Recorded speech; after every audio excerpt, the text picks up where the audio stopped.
Hi friends, బాగున్నారా friends? మేము కూడా బాగున్నాం ఫ్రెండ్స్. ఈరోజు నేను సొరకాయ పప్పు చేస్తున్నాను ఫ్రెండ్స్.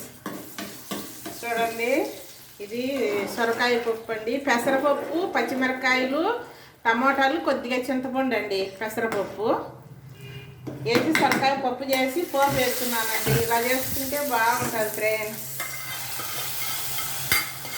సొరకాయ అంటే మీకు తెలుసో తెలీదో నాకు తెలియదు. కొంతమంది అనపకాయ అంటారు, కొంతమంది సొరకాయ అంటారండి. నేను చూపిస్తాను సొరకాయ అంటే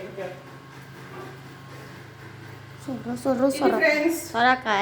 సొరకాయ అంటే ఇది ఫ్రెండ్స్. ఈ కాయ పైన తొక్క తీసేసి పెసరపప్పు, టమాటా, పచ్చిమిరపకాయలు, కొద్దిగా చింతపండు వేసి బాగా ఉడకబెట్టేసి పామేసండి. బాగా చూడు తిరగబోసుకుంటే బాగా టేస్ట్ ఉంటుందండి. మీరు కూడా ట్రై చేయండి, ఇలాగా బాగుంటుందండి. మా వీడియో నచ్చితే లైక్ చేయండి, షేర్ చేయండి, సబ్స్క్రైబ్ చేయండి.